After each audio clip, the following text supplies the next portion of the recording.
You're standing on a mountain ridge in the dead of night. Rain is hammering your face. Your armor is dented, your sword is chipped, and your hands are shaking. Not from the cold, but from what's coming. Below you, stretching through the valley like a river of iron and fire, 40,000 enemy soldiers are marching towards your homeland. 40,000. And behind you? Just 8,000 men. Half of them aren't even soldiers, they're farmers, shepherds, old men who haven't swung a blade in 20 years. Your allies have abandoned you. Your last battle was a catastrophic defeat.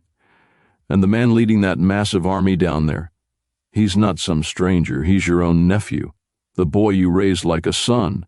He's coming to cut off your head and deliver it to the Sultan on a silver plate. The Ottoman Empire, one of the most powerful military forces the world has ever seen, is expanding at a terrifying pace. Nation after nation falls. Serbia, Bulgaria, Bosnia, Greece. One by one, the kingdoms of the Balkans are absorbed into the Sultan's domain like drops of water into an ocean. And the man driving this expansion is Sultan Mehmed II. They call him the Conqueror, and he earned that title in the most dramatic way possible. In 1453, Mehmed does what everyone thought was impossible. He captures Constantinople, the great city, the 1,000-year capital of the Byzantine Empire, the symbolic heart of Eastern Christianity. When Constantinople falls, the shock wave hits every throne room in Europe. Kings who were fighting each other suddenly stop and look east, because if Constantinople, with its legendary walls, its navy, its centuries of imperial might, could fall, then what chance does anyone else have? The answer for most of Europe is simple: none. They have no chance. And they know it. But there's one place on the map that refuses to accept that answer. One small, mountainous, stubborn piece of land wedged between the Adriatic Sea and the Ottoman frontier. Albania.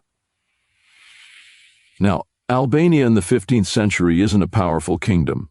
It's not wealthy. It doesn't have vast armies or grand fortifications.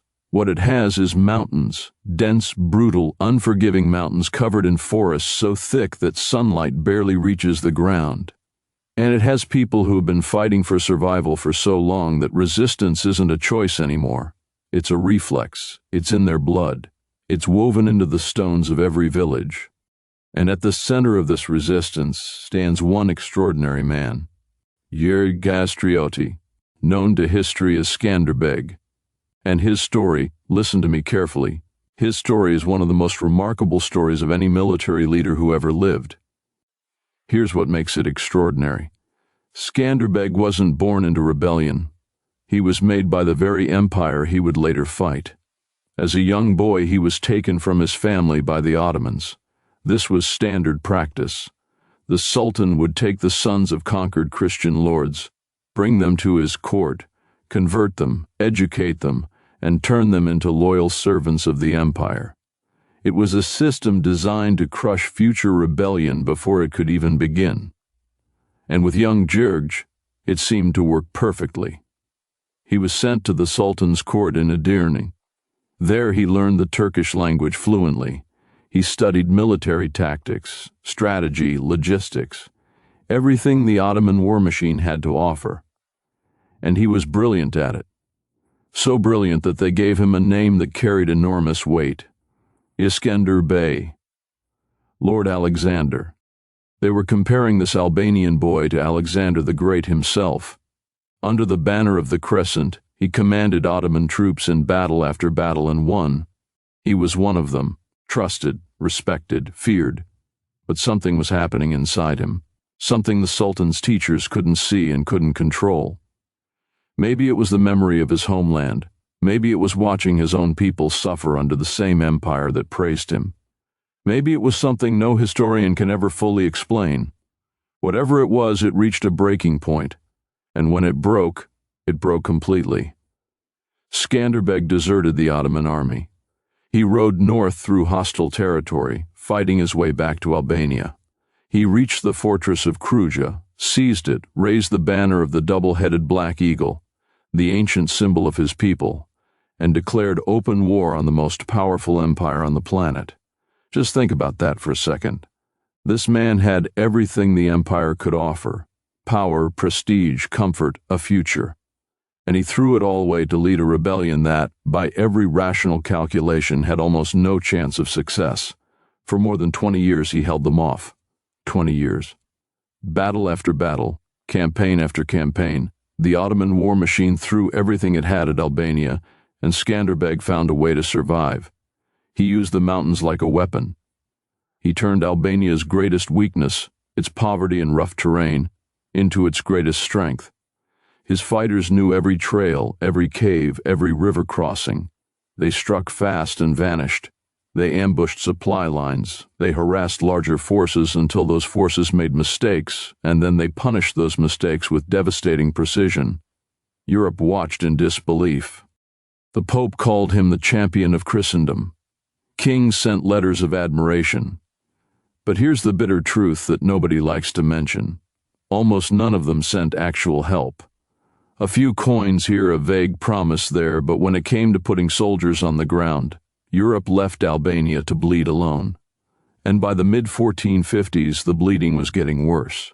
Much worse. The harvests were failing. Villages that had been burned and rebuilt were burned again.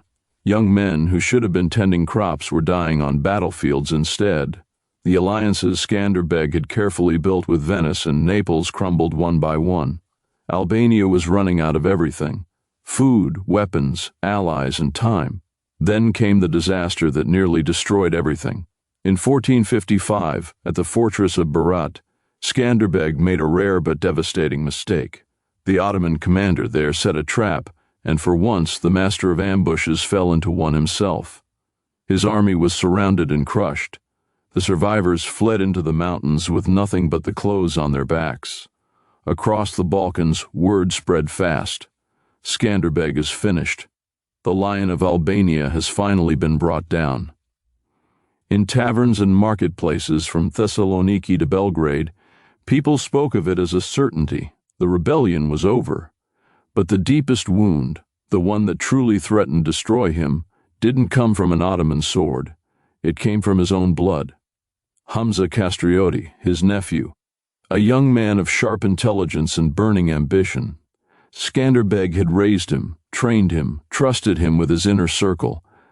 But Hamza was hungry for something Albania could never give him: glory, real glory. The kind that comes with titles and palaces and the favor of emperors. The Sultan's agents knew exactly how to exploit that hunger. They came to Hamza with whispers and promises: gold, land, a title in the Ottoman court, power beyond anything his dying homeland could offer. And Hamza listened. He crossed the line. He swore allegiance to the Crescent and turned his back on everything his uncle had fought for. When the Sultan received Hamza's pledge, he didn't just accept it. He saw an opportunity too perfect to waste. He gave Hamza a command and a mission: go back to Albania, lead my army, crush the rebellion, and bring me your uncle's head. Those words set everything in motion. In the spring of 1457, the entire Ottoman military apparatus began preparing for what the Sultan called the final hunt. This wasn't going to be another raid. This wasn't a punitive expedition. This was planned as an annihilation. Forges blazed across Macedonia and Anatolia. Hammers rang through the night in every armory from Edirne to Ohrid. Horses were gathered by the thousands. Cannons were oiled and loaded onto heavy wagons. Arrows were counted, bundled, and stacked. Supply trains were organized with ruthless efficiency, and when the army finally assembled, it was a terrifying sight. 40,000 soldiers, Janissaries, the empire's elite shock troops, disciplined, fanatical, nearly unbreakable. Sipahi cavalry, fast and lethal. Syrian bowmen, whose arrows could find gaps in any armor. Anatolian horsemen, artillery crews, engineers. And at the head of this colossal force, riding a black warhorse with Ottoman banners streaming behind him, was Hamza Castrioti, the nephew turned weapon, riding toward his uncle's homeland to destroy it. The column stretched for miles. The front couldn't see the rear.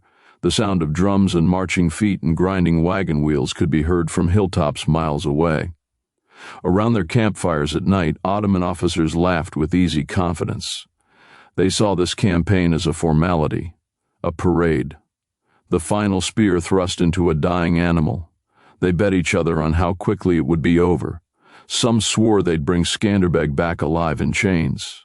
Others boasted they would burn every Albanian village until nothing was left but ash and memory. And far away, in his marble palace in Constantinople, Sultan Mehmed II stood on a balcony, looking toward the distant Albanian mountains fading into the haze. His voice was quiet, almost gentle. When the last eagle dies, he said, "The Adriatic will be mine. Now, let me take you to the other side." Because while this enormous army was marching north with absolute confidence, something very different was happening in the Albanian mountains. After the catastrophe at Berat, Albania seemed dead. The church bells had stopped ringing. Fields lay abandoned. Roads were empty. Skanderbeg had withdrawn to a hidden fortress in the mountains of Mat, and for 2 years, almost no one heard from him. To the outside world, he was a finished man, a ghost, a memory fading into irrelevance. But in that silence, something was growing. Skanderbeg wasn't sulking. He wasn't grieving. He was planning. Night after night, by the light of a single candle, he studied maps, reviewed old battles, and thought about what the mountains could do that armies could not. When word reached him that 40,000 Ottoman soldiers were marching toward Albania, led by his own nephew, he didn't flinch. He stepped onto the terrace of his fortress, looked at the storm clouds gathering over the peaks, and understood that war had returned for him one more time. But this time, he decided, the war would be fought on his terms. Every detail, every moment, his. He summoned his captains. There were no grand speeches, no promises of glory. He looked them in the eyes and told them the truth. We are 8,000, they are 40,000. I cannot promise you that we will win. I can only promise you that we will fight with everything we have, and if we die standing. Not one of them left. Then Skanderbeg did what he was born to do. He rode out into the countryside.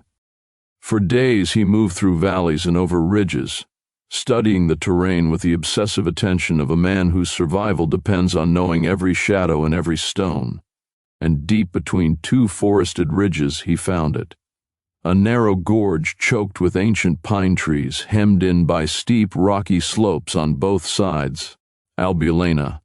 The valley was tight enough that a large army couldn't spread its formations. The slopes were high enough to hide an entire force in the tree line. The approaches could be blocked with fallen timber and boulders. It was, in every sense, a natural killing ground. All it needed was someone clever enough and desperate enough to use it. The preparations began immediately. Messengers raced on horseback from village to village. Church bells rang 3 times in every valley, the ancient signal. The call to arms. Every man who could lift a weapon climbed into the hills. Farmers kissed their families goodbye, hid their wives and children in forest caves and picked up whatever they had. Swords, spears, axes, sharpened stakes. Blacksmiths who barely had enough iron to repair a plow melted down door hinges and horseshoes to forge arrowheads. Monks carried relics through the camps, blessing weapons and praying over men who might not live to see another sunrise. Under the cover of darkness, Skanderbeg's men transformed the valley into a masterpiece of death. They dug deep pits across the valley floor and covered them with branches and loose soil. Massive tree trunks were cut nearly through on the slopes, ready to crash down at a signal. Archers climbed to hidden positions among the rocks and pines, selecting their firing lines with deadly precision. Scouts fanned out along every southern approach, counting enemy numbers, tracking their speed, reporting every detail. Horses were kept in dark ravines so they wouldn't whinny and give away positions. No fires were lit. Not a single voice rose above a whisper. The entire mountain became a weapon, loaded, armed, and waiting. The women and elders did their part. Hard bread was baked, meat was salted, thick wine was stored in leather skins. Every village gave everything it had left, not much, but enough. Enough arrows, enough iron, enough rage. September 2nd, 1457. The morning breaks cold and gray. Fog wraps around the valley of Albulena like a funeral shroud. Visibility is almost zero, and from the south, rising through the mist, comes a sound that makes the earth vibrate under your feet. Drums, slow, deep, relentless, then hooves, thousands of them. The Ottoman column enters the valley with the casual confidence of men who believe they've already won. Hamza rides at the front. His scouts have reported the area clear, no enemy, no resistance. The villages are empty, the fields abandoned. Hamza smiles to him. This confirms everything. His uncle has fled. The rebellion is dead. He orders the army deeper into the gorge. Janissaries enter first, their rigid formations filling the narrow passage, then archers, then cavalry. Then the heavy cannon wagons dragged by straining oxen. The valley walls rise on either side, growing taller, closer, darker. At first the soldiers are relaxed. They joke, they boast. But as they move deeper, a strange unease settles over them. No birds sing, no insects buzz. The wind is completely dead. The silence is so heavy it feels physical. Hamza glances up at the motionless pines. Something feels wrong. A flicker of doubt crosses his face. But the column is already swallowed by the gorge. Turning back is impossible. Then the world comes apart. A colossal crash explodes behind the column. Trees cut nearly through the night before come thundering down across the entrance. Boulders the size of wagons tumble from the slopes and seal the passage. The rear guard is obliterated in seconds. Wagons shatter. Horses scream. The escape route ceases to exist. One heartbeat of absolute silence follows. One single heartbeat, just long enough for 40,000 men to realize what has happened. Then the mountain erupts. Rocks cascade from the ridgelines onto the forward ranks. Formations dissolve into chaos. Before the dust settles, a whistle cuts through the air. 1, then 10, then 1,000. Albanian arrows fall in dense, murderous clouds. They find throats, hands, faces, gaps between armor plates. Shields rattle and crack under the iron rain. Hamza screams orders. He tries to form defensive lines, but the ravine is too narrow. His men can't spread, can't maneuver, can't breathe.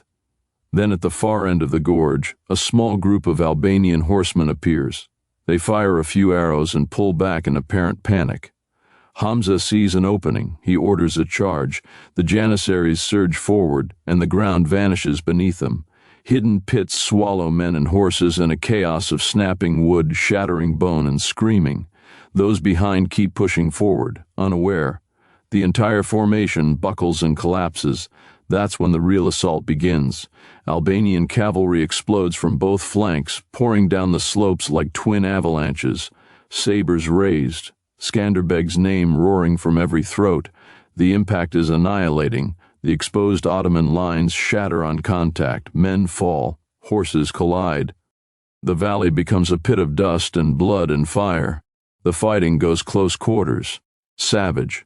Almost animal. Men swing at shapes in the smoke. They slip on mud thick with blood. They stab and claw and wrestle in the dark. Hamza tries to rally survivors. He pushes north. For one brief, flickering moment, a green Ottoman banner rises through the haze. It looks like he might break through. But Skanderbeg isn't finished. From the heights he unleashes his final reserve. Fresh riders. More arrows. More stones thundering down the slopes.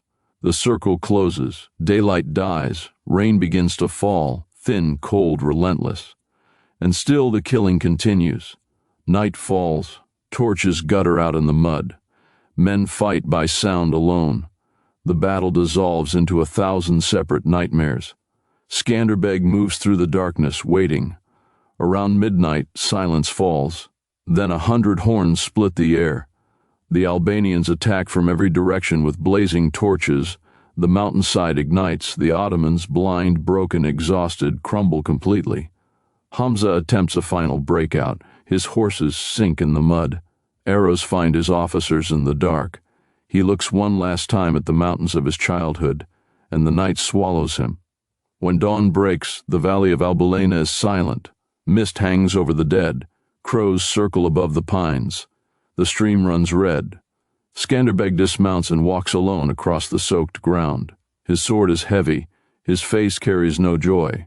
His men stand in exhausted silence around him. They know what this cost, and they know what it saved. 8,000 against 40,000. The mountain won. Word races across Europe. Venice, Naples, Rome, bells ring. Priests pray. Poets write his name on pages still wet with tears. They call him the shield of Christendom, the Lion of Albania. In Constantinople, the news lands like a blade. The Sultan walks his gardens alone. The empire is not broken, but it carries a new scar, and the name Albulena becomes a warning whispered in the halls of power. Skanderbeg watches the sky clear. He knows the war isn't over. More armies will come. More blood will soak these stones. But for one impossible moment, the world holds its breath. An empire's fury lies shattered at the feet of shepherds and farmers who simply refuse to disappear. And Europe, though it wouldn't understand for years, had just been saved in the silence of a forgotten valley by a man who chose dignity over survival and turned a mountain into a weapon. If this story hit you somewhere deep, if it made you feel something real, smash that like button. Share this with someone who needs to hear it. And subscribe if you haven't already, because stories like these, the ones the world almost forgot, they deserve to be told. And we're just getting started.